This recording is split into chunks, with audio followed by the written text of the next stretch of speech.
yung dati kong buhok.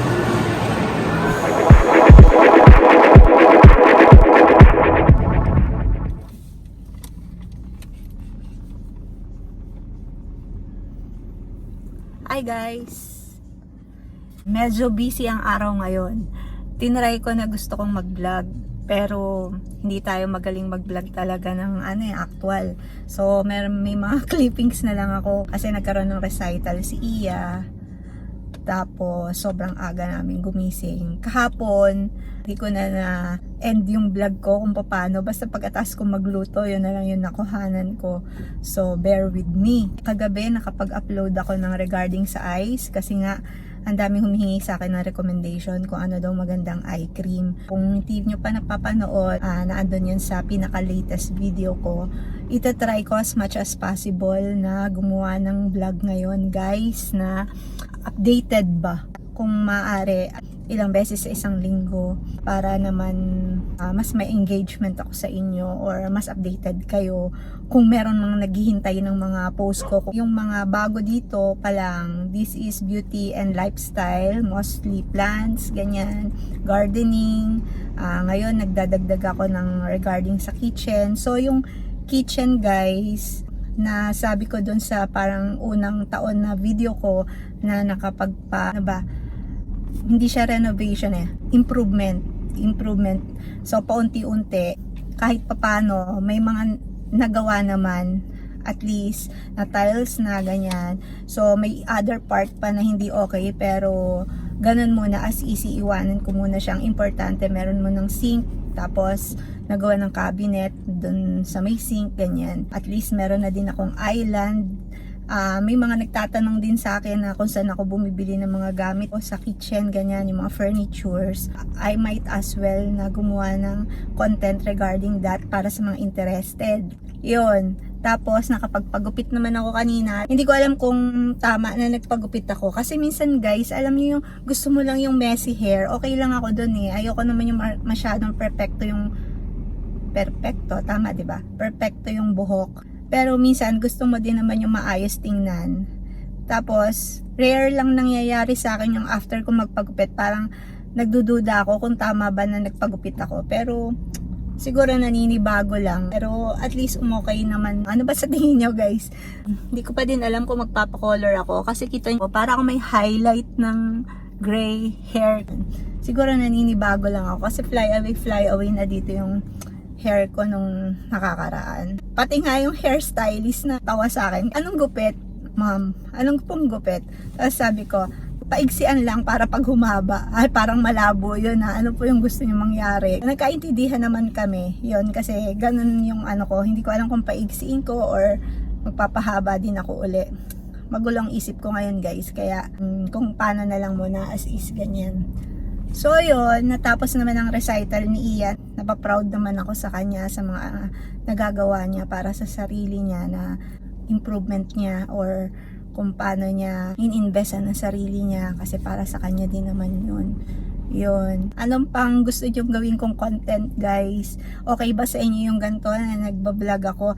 Maliban sa beauty na review, mag-suggest kayo, guys, kung anong gusto nyong makita na i-content ko pa. Ganyan. Kanina, pupunta ako ng handyman kasi may tumutulo dun sa kitchen. So, kailangan malagyan ng bulkasil. So, nag-enjoy din naman ako para ng handyman din. Handy mommy. Pwedeng title, no? Handy mommy. Alam mo yun, kung pwedeng pupunta ka din dun sa bubong para mag-ganon. Well, ganun yata talaga. At 50. Hindi ko pa rin nagagawa, guys, yung vlog ko nung nag-50th ako. Tingnan natin kung interested pa ba kayong makita. Wala lang, gusto ko lang sana na ma-document na para babalik-balikan, kasi maliban din naman sa hindi lang ipapakita kundi para din sa amin or sa akin din, parang papanoorin ko ganyan na nakikita ko din pag nakakompile na siya, hindi yung clippings lang. Masarap lang balikan, lalo na pag yung tipong overwhelm yung life, ganyan, na makikita mo na masaya naman ang life, di ba? Kaya nga window of happiness to kasi snippets ng mga nakikita ko sa mga araw-araw, kasi para din yung every picture, tama ba? Picture has a story. Yon, nagsasalita yung mga literato kung ano yung nafe-feel mo nung mga oras na yon. So yon, random lang tong aking parang chika sa inyo guys. At meron pa akong mga hindi na banggit na mga skincare, pero sa TikTok na banggit ko na din yung mga yon. So mag-go deeper pa ako kung paano yung mga ginagamit ko. Yun yung mga ilo-look forward nyo dito na makita. Pag everyday life, bigyan nyo ako ng feedback kung okay lang din sa inyo yung mga ganun at kung ano pa yung gusto nyo makita. Yun, at summer naman dito ngayon, may time akong gumawa, hindi masyadong busy na tutukan, pero ini-aim ko din na kahit na busy, magawa ko din yun, no? Para naman tuloy-tuloy yung catch up.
Guys, thank you so much for watching. Hanggang sa muli.